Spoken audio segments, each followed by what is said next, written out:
திரு தமிழருவி மணியன் அவர்கள் நம்மிடையே தொலைபேசி வாயிலாக இணைகிறாரு. அவரிடம் பேசலாம். ஐயா வணக்கம். வணக்கம். ஐயா, திருவள்ளுவர் சிலைக்கு இழைக்கப்பட்ட இந்த அவமரியாதையை நீங்க எப்படி பார்க்கறீங்க?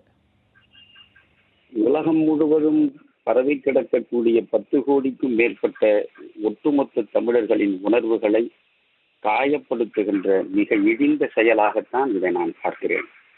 திருக்குறள் என்பது தனிப்பட்ட ஒரு இனத்திற்காகவோ ஒரு குழுவுக்காகவோ ஒரு நாட்டின் மக்களுக்காகவோ உருவாக்கப்பட்ட இலக்கியம் இல்லை. அது உலகம் முழுவதும் வாழக்கூடிய அனைத்து மனிதர்களும் பின்பற்ற வேண்டிய அற ஒழுக்கங்களை அற்புதமாகவும் அழுத்தமாகவும் வலியுறுத்துகின்ற உலக பொதுமறை. அது உண்மையில் சொல்ல போனால் இந்திய அரசு இந்தியாவினுடைய தேசிய நூலாக திருக்குறளை அவர்கள் அறிவிக்க வேண்டும். அந்த நாள்தான் உண்மையில் அறத்திற்கு இந்த மண்ணில் மாலை சூட்டுகின்ற நாளாக இருக்கும் என்று நான் நம்புகிறேன். தனி மனித அறம், சமுதாய அறம், வாழ்வியல் அறம், அரசியல் அறம் என்று எதன் சார்பாக நீங்கள் அறம் சார்ந்த ஒன்றை சிந்தித்தாலும் வள்ளுவனிடம்தான் சென்று சேர்ந்தாக வேண்டும். எனவே வள்ளுவனுக்கு இழைக்கப்பட்டிருக்கிற அநீதி என்பது ஒட்டுமொத்த தமிழ் இனத்திற்கு என்று நான் நினைக்கவில்லை.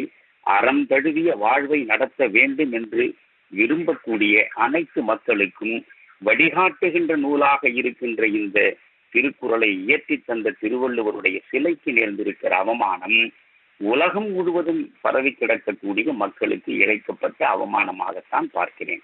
இதற்கு ஒரே தீர்வு, பிரதமராக இருக்கக்கூடிய மோடி அவர்கள் அந்த குறிப்பிட்ட பகுதியின் நாடாளுமன்ற உறுப்பினராகவும் இருக்கிறார் என்பதை நான் சுட்டிக்காட்ட கடமைப்பட்டிருக்கிறேன். எனவே அவர் பிரதமர் என்கிற முறையில் மட்டுமல்லாமல் அந்த பகுதியின் நாடாளுமன்ற உறுப்பினர் என்கிற முறையிலும் அந்த சிலைக்கு தர வேண்டிய மரியாதையை உடனடியாக தந்து காயப்பட்டிருக்கிற தமிழர்களுடைய உணர்வுகளுக்கு மருந்திட வேண்டும். தமிழ்நாட்டில் பாரதிய ஜனதா கட்சி ஒன்று இயங்கிக் கொண்டிருக்கிறது.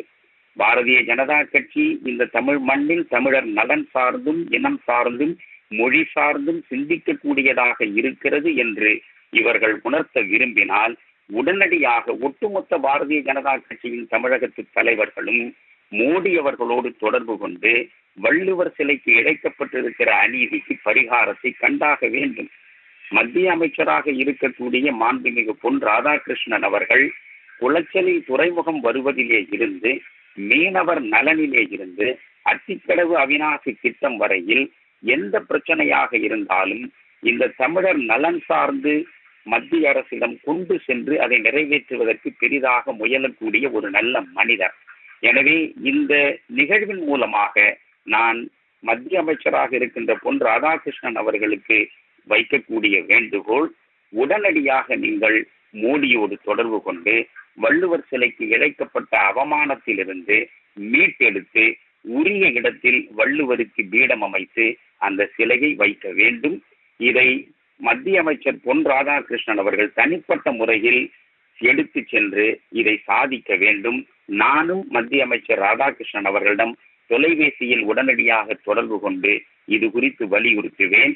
ஆனால் வள்ளுவர் சிலைக்கு இழைக்கப்பட்ட இந்த அவமானம் தொடர்ந்து நீடிக்கும் என்றால் உண்மையில் சொல்கிறேன், தமிழகத்தில் இருக்கக்கூடிய ஒட்டுமொத்த தமிழர்களும் கிளர்ந்தெழுந்து ஒரு மிகப்பெரிய போராட்ட களத்தை உருவாக்கக்கூடிய நிலை நிச்சயம் உருவாகும். 1965 வேறு வடிவத்தில் தமிழகத்தில் மீண்டும் வந்து சேராமல் இருக்க வேண்டும் என்று அவர்கள் நினைத்தால், தமிழ்நாட்டில் இருக்கக்கூடிய அத்தனை கல்லூரிகளிலும் உள்ள மாணவர்கள் ஒன்று திரண்டு வீதியில் நிற்கக்கூடிய நிலை வராமல் இருக்க வேண்டும் என்று அவர்கள் நினைத்தால் உடனடியாக இந்த பிரச்சனைக்கு தீர்வு காண வேண்டும். நிச்சயமாக திரு தமிழருவி மணியன் ஐயா, உங்களுடைய கருத்துக்களை நியூஸ் 7 தமிழின் தொலைபேசி வாயிலாக பகிர்ந்து கொண்டதுக்கு மிக்க நன்றி.